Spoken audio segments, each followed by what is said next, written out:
La réforme constitutionnelle d'avril 2024, qui a permis à l'ex-président Faure Gnassingbé d'obtenir la présidence du Conseil, sans limitation de mandat, avait provoqué une vague de contestation au printemps. Face à la dureté de la répression du gouvernement, les opposants ont cessé leur mobilisation. Et la date avait été choisie pour perturber l'ouverture du 9e congrès panafricain, organisé à Lomé. Lundi 8 décembre, les Togolais étaient appelés à descendre dans la rue pour protester contre le pouvoir de Faure Gnassingbé, à la tête du pays depuis 20 ans. Depuis plusieurs semaines, des relais du mouvement du 6 juin, M66, majoritairement composés d'influenceurs de la diaspora exhortaient, sur TikTok, la population à relancer la contestation qui avait éclaté au printemps. À Bay, quartier populaire du sud-est de la capitale, un important dispositif de sécurité était déployé. Mais les forces de l'ordre n'ont pas eu à intervenir. Personne n'est sorti manifester. La répression mise en œuvre par les autorités depuis 6 mois contre toute personne impliquée dans la contestation, qui avait fait 7 morts, selon les organisations de la société civile, 5 selon le gouvernement, qui évoque des noyades, semble avoir eu raison de la mobilisation des Togolais. Et étouffer le mouvement de colère apparu après la réforme constitutionnelle d'avril 2024. Celle-ci a permis à Faure Gnassingbé de passer de la présidence de la République à la présidence du Conseil, cette fois sans limitation de mandat. Armand Agblésé, Osé Agbagno, Chimène Apevon, Amavi Katanga, Abel Yao Atitso, Doradou Bedji, Grace Koumayi Bikonibiyat. La liste de jeunes qui disparaissent, embarqués par des hommes en civil ou en uniforme, chez eux ou sur leur lieu de travail, ne cesse de s'allonger. Depuis juin, 133 personnes ont été interpellées, dont 48 sont toujours détenues, selon l'Organisation mondiale contre la torture. Si le procureur de Lomé, Talaka Mawama, avait annoncé, début juillet, la libération de 84 d'entre eux, plusieurs ont de nouveau été arrêtés quelques semaines plus tard. En toute discrétion. Conditions de détention inhumaines dans les conversations WhatsApp infiltrées par les services de police, un message jugé trop direct peu heureux à mener en cellule.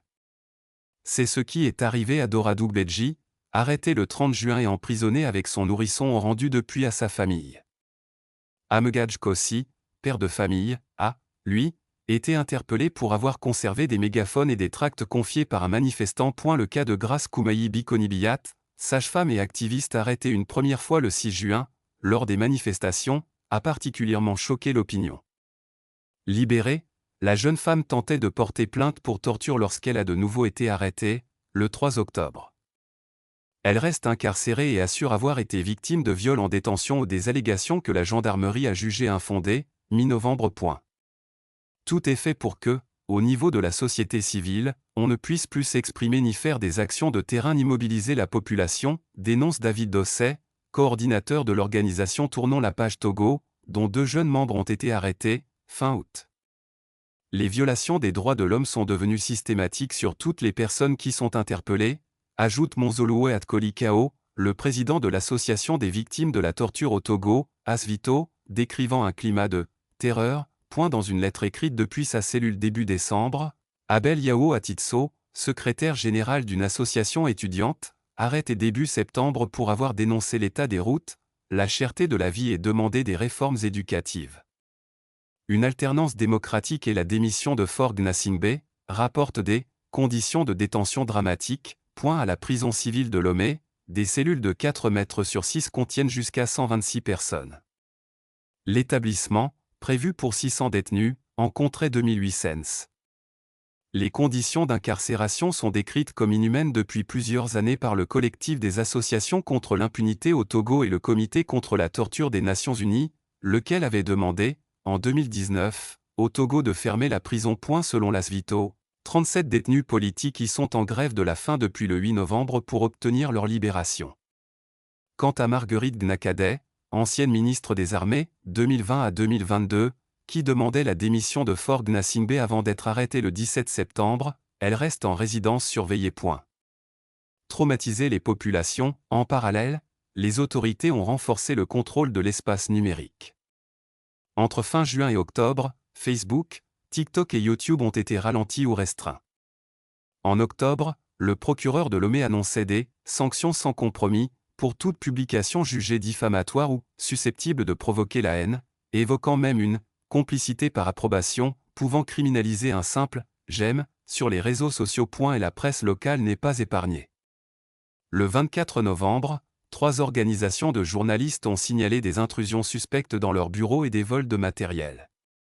Quant aux médias internationaux France 24 et RFI, suspendus, mi-juin, pour une durée initiale de 3 mois, pour manque d'impartialité, il reste interdit dans le pays. Même le rappeur Amron, figure de la contestation de juin, dont l'arrestation avait provoqué la première vague de manifestations, fait désormais profil bas. L'artiste plaide pour la réconciliation nationale et aimerait avoir pardonné ceux qui l'ont torturé et fait interner. Quand on arrête les gens et qu'on les torture, c'est pour traumatiser les populations. Donc on n'est pas surpris qu'il y ait quelques hésitations, observe Nathaniel Olympio, premier porte-parole du collectif Touche pas à ma constitution.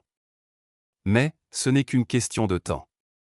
Un jour, ici aussi, on parlera de la Gen Z qui s'exprime, au même titre que celle du Népal ou de Madagascar, espère l'opposant. Interrogé sur les manifestations de juin, le ministre des Relations avec le Parlement, Gilbert Bawara, avait dénoncé une opération de manipulation à grande échelle et défendu la responsabilité des pouvoirs publics de faire respecter la loi pour empêcher le chaos.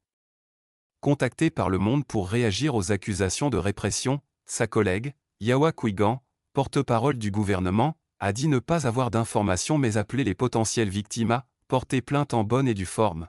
Les autorités togolaises ont profité de la cérémonie d'ouverture en grande pompe du 9e congrès panafricain pour rassurer « le Togo va bien ». Le Togo va très bien, a déclaré le ministre des Affaires étrangères, Robert Dussey. Quelques jours plus tôt, dans son discours de politique générale, Faure Gnassingbé avait quant à lui évoqué des « mesures de grâce » pour les détenus. Uniquement pour les délits mineurs, avait-il précisé. Source, Le Monde Afrique. Fleur Monteau au titre original, au Togo, une répression silencieuse étouffe les voix dissidentes.